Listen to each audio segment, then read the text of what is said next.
This is one of 2 videos in a series about chicken butchering setups. Today, the Maximist butchering setup for homesteaders. Let's start right here. You hear these guys? The rooster catchment, the meat chicken catchment. In this case, Jonah's got a trailer to haul them. You could haul them in a wheelbarrow. It's a little easier with this. A mower to pull them from. We've caught them from the field. We bring them right there. What's next is a holding pen. This is nice. We found these actually from the dumpster. I guess you could build something like this if you needed to. But what's nice about this is you can open it from this end,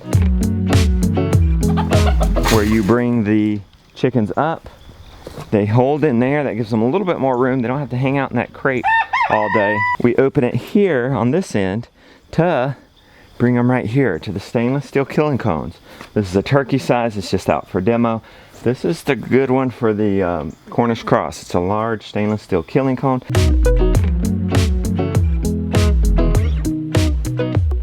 And by the way, the links to all this stuff is in the description. And then we have a medium one here. Some are smaller. And those heritage birds, those roosters over there, they're going to be smaller. And that'll be perfect. We'll use that. We have to have a water source. And we have a 4-way here for many different hoses. This green hose comes through, around, underneath this mat, electricity, electric cords, and water underneath that mat, up through and over and down to this table. Guys, butchering, it's monotonous, it can be boring, it can be hard, so enjoy it with friends. You'll be surprised at how many people would be willing to come and volunteer and just get the experience. So that's one hose. The other hose is going down here under there all the way to the sink. And then we have another hose coming right here to the plucker. So we'll get to that in a minute, but I just wanted to show you that water source. There's also an electric source on the other side of this wall. After they've been killed, they've bled into this. We have water in that, and that will collect the blood, and then we can dilute that blood 10-to-1 and put it on our gardens. Right here we have a scolder from Wright Farm Products. We really like it. It's a heavier duty one. We could probably get the upgrade. We could probably get the downgrade and would plug into a regular outlet. We had to install a special outlet for this guy, but it will do 2 or 3 birds at a time, and it'll certainly do 75 to 100 birds in a day, probably without refreshing the water. We at least do 75.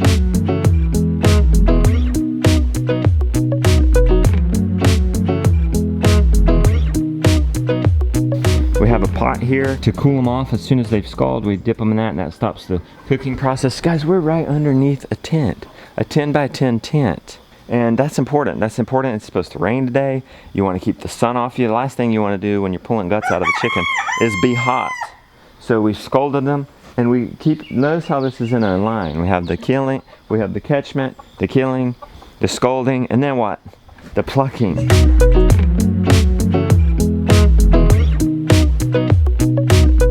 This is it's called an EZ plucker. I really love it. This can be the game changer. If you're going to only get one thing, I might suggest the plucker, because it takes so long to pluck by hand versus this takes like 30 seconds.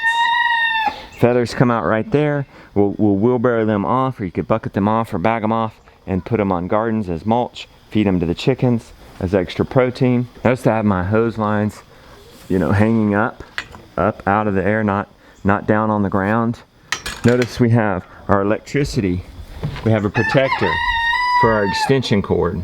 So if somebody were to step on that or whatnot, they're not going to get injured or disconnected. So from the plucking station, you could pretty much just hand it right over to the evisceration station. That's where you get them.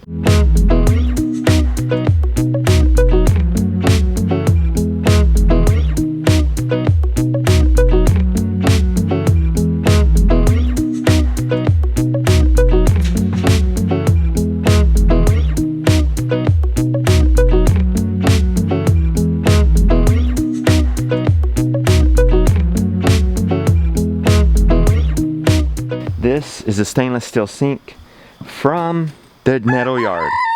We went and paid lower than wholesale price for this thing, and we built a custom, it took us half a day, and we built a custom frame for this thing. We have 4-inch water line pipes coming out. They come out into the grass, and that just gets the water out of here. Next to every evisceration table, we have a bucket for guts and things that we're not going to use. We later bag those guts and freeze them and feed them as pig food the rest of the time. We are having friends, we're having students come to help, and so we've got a lot of tables. This is another score from the metal yard. You don't actually need a sink. I don't actually think you need a sink. You can use minimal water and use a table like this and just hose it off every once in a while. You would want hose. And so here's another, this is a bot. You can buy this, we'll link this. This is an Amazon item, and we've cleaned it off already. Does it need clean off again? It's got dust. Okay, these are nice spigots too. I think it pays, it's actually probably more frugal in the long run if you actually get nice tools. Like this setup, I don't see why this is not gonna last us for 10-ish years. And when we do over 200 birds a year, it's well worth it. When should somebody do this? It depends on how much help you have. It depends on how ambitious you are. My rule of thumb is that you probably don't want to spend more than a day, I mean max 2 days at a time, butchering chickens. So if you can harvest 30 chickens by hand in a day, and that's all you're doing, then go for it. Then it's probably not worth it for this Maximist setup. Now, do you need all this setup? No. In the next video, I'll link it there when it's up, and in the show description, I'm going to show you how you can do this with things you have at your house. Just a knife. You could grab a knife from your kitchen set in the home, find a string, get a pot for the scalding, and that's it. That's it. After the evisceration table, we cool them off. We have these food grade buckets we picked up at the garden store.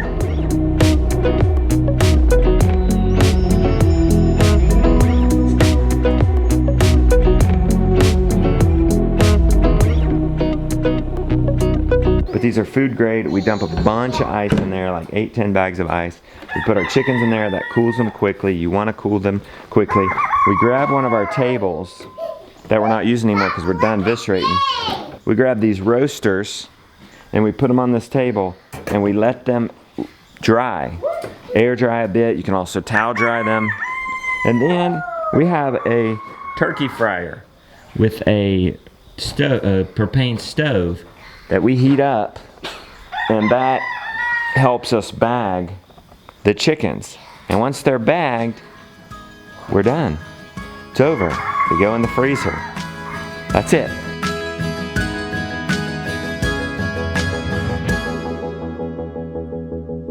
Another day with the sunny sky, trying to light my way, but I'd rather be in the dark. I feel all the romance in the stars, surrounded by the universe with the moon and Mars. I feel it. Will you stay with me under the moonlight? We'll be magical as we dream. You won't know till you try. Under the moonlight, it wouldn't be the same without you here. That is the Maximus homestead chicken butchering setup. Makes things a lot easier. If you guys are more interested in just the minimalist, you maybe don't have as many chickens, maybe you are on a tight budget, I'm going to show you how to do it with just a knife, a pot, and a string in the next video.